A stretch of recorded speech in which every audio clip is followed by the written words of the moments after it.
dari atau konsep listrik. Ada yang tahu apa itu listrik statis? Oke, terus ada lagi? Ayo salah satu. Ada nggak? Nih, kalian pernah ngalamin nggak? Misalkan pas kalian nonton TV, terus TV-nya dimatiin. Nah, kalian tuh nggak sengaja rambut kepala kita pasti kayak tarik nggak? Ya. Nah, itu kenapa? Ada tahu kenapa nggak? Itu kenapa bisa terjadi? Rambutnya itu kenapa? Ya, kenapa alasannya?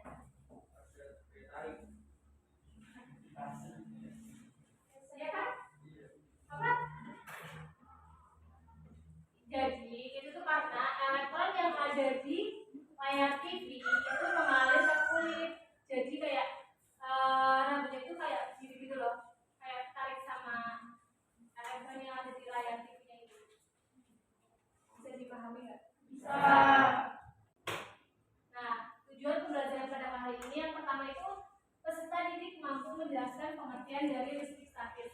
Yang kedua, peserta didik mampu memberikan contoh gejala listrik statis dalam kehidupan sehari-hari. Yang ketiga, ada peserta didik mampu mengidentifikasi apa sih jenis-jenis muatan listrik itu. Materinya itu ada 4 bab. Yang pertama itu akan dijelaskan tentang listrik statis. Untuk yang muatan listrik dan seterusnya buat pertemuan 2 sampai selanjutnya. Nah, listrik statis itu disebut dengan listrik diam. Benar kata mbaknya, kalau listrik statis itu merupakan muatan listrik yang tidak bergerak dan berkumpul pada suatu objek, bukan yang termasuk konduktor listrik. Jadi kalau yang bukan termasuk konduktor listrik, itu nanti nggak akan terjadi listrik statis itu. Jadi nggak akan diam. Penyebab adanya listrik statis itu terjadi karena gesekan antara dua benda. Kayak tadi, rambut kepala sama yang di layar TV. Jadi pahami nggak? Terus listrik statis itu dapat mengalami fenomena perpindahan muatan.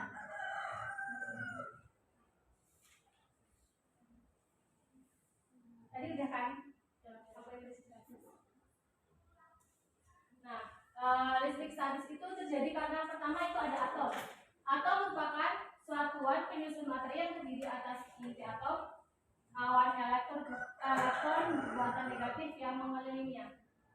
Jadi alat ini nih elektron, karena ini mengelilingi dari atomnya itu. Nah, dari atom ini terdapat 3 jenis partikelnya. Yang pertama ada proton, elektron, sama neutron. Elektron itu ya tandanya negatif. Kalau yang proton tandanya positif. Kalau yang neutron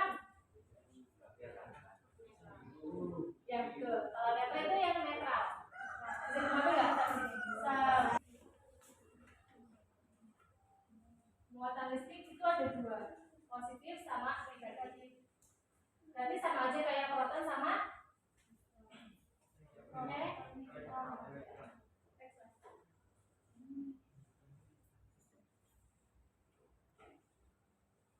muatan listrik itu ditentukan oleh muatan pada benda.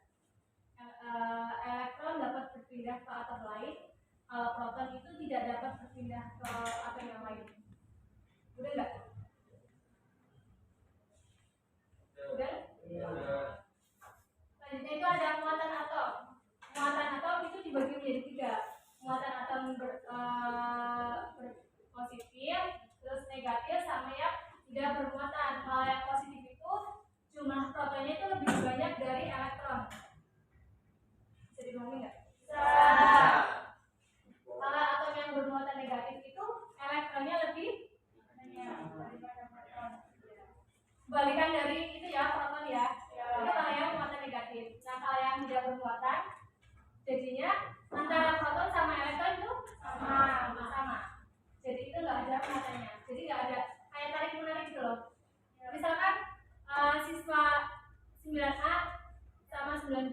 jumlahnya sama.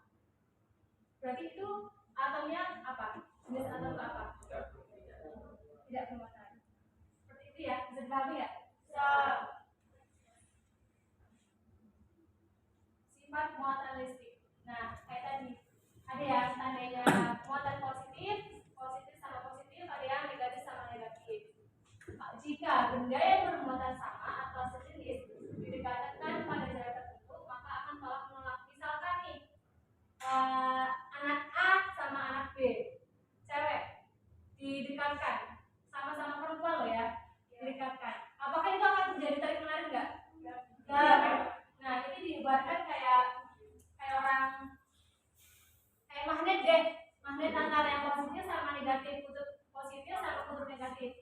Nah, misalkan yang kutub positif itu didekatkan sama antara positif dengan kutub positif, itu pasti akan tolak menolak kan? Nah, kalau ini yang pertama. Terus kalau yang kedua, jika benda yang bermuatan berbeda atau tidak sejenis terus didekatkan, maka apa yang akan terjadi? Menarik ya.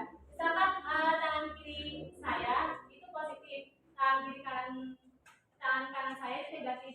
Jika didekatkan, pasti akan saling menarik. Bisa itu nggak? Kebayangin nggak? Bisa. Sampai sini paham? Paham.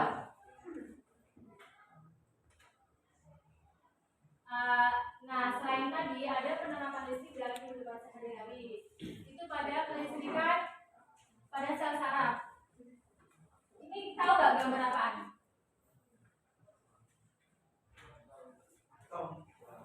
Atom, bukannya atom yang bulat. Sel saraf. Kan udah disebutnya.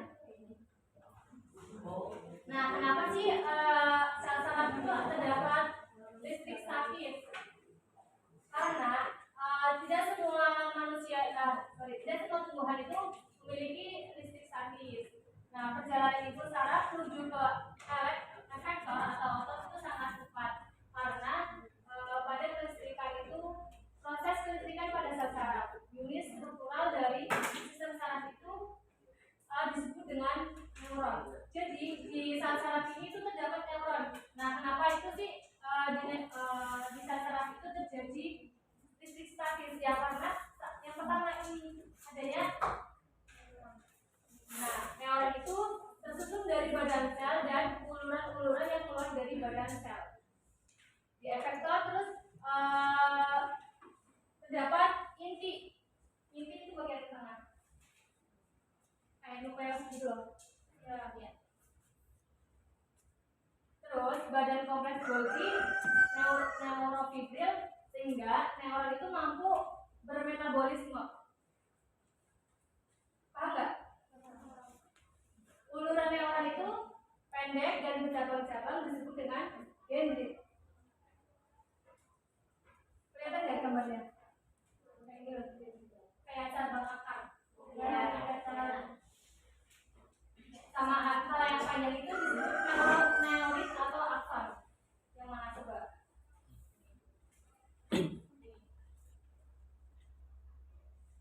Nah, dari dendrit itu nanti akan mengantarkan impuls saraf menuju ke badan sel. Jadi dari pertama ada neuron, yang kedua ada apa tadi? Inti mitokondria. Terus di situ ada cabang-cabang kecil yang disebut dengan akson atau dendrit.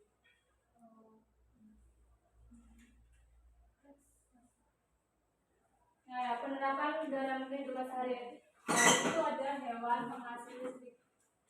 Itu contohnya ada lele listrik, ikan pari elektrik, dan lebah hijau.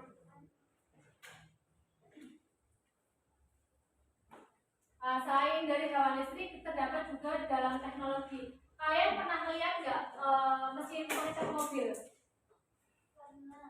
Pernah nggak? Pernah. Nah, ini termasuk salah satu contoh dalam kehidupan sehari-hari yang masuk ke listrik statis. Terus yang kedua ada mesin fotokopi. Nah, itu cara kerjanya kayak listrik statis. Terus dan seterusnya. dipahami nggak yang ini? Antara apa dengan apa?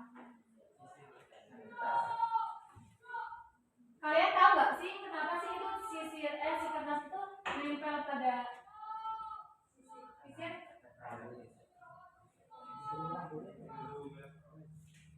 Mengenai terus lagi ya? Yang positif yang mana antara kertas dengan sisir? Kok bisa jadi tarik menarik?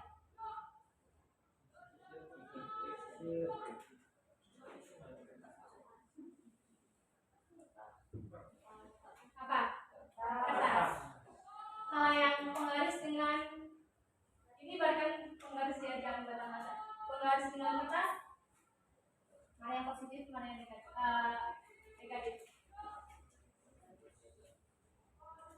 Penggaris yang apa?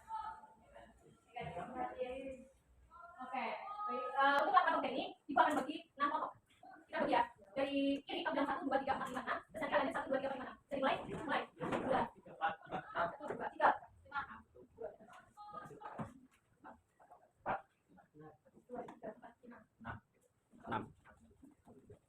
5. Oke, yang angka yang kelompok 1 sebelah sini ya. Ya, terus semuanya. Langsung masing-masing kelompok. Selanjutnya kan ini sudah sesuai dengan kelompok masing-masing. Ibu akan berikan nanti anak-anak diskusi dengan kelompok masing-masing. Terus hasil diskusinya nanti dikembalikan di depan salah satu kelompoknya. Bisa nggak? Ya. Nanti di sini kelompoknya sudah sesuai kelompok. Oh ya, kelompoknya ya nomor 1 ya.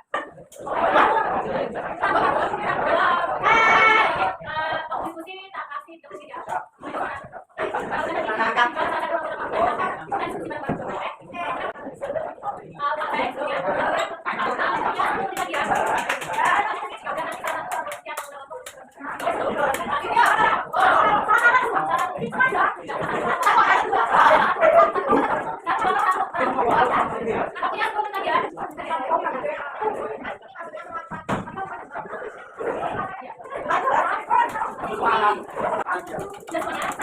Bisa dibuat dari karat,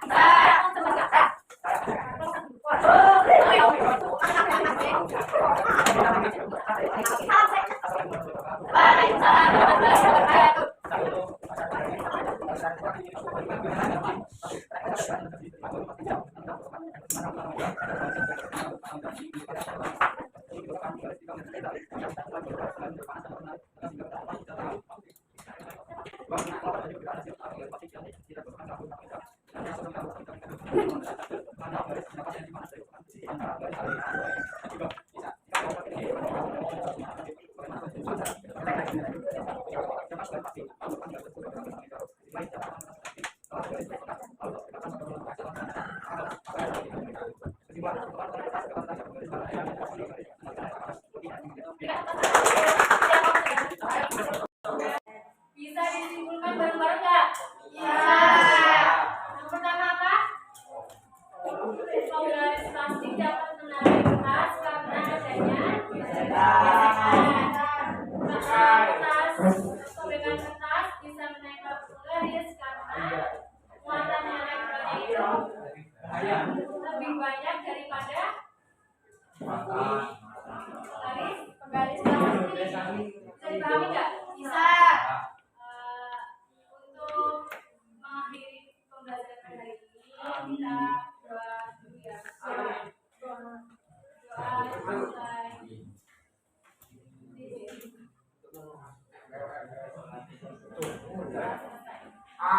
Untuk materi berikutnya kita bisa dipelajari.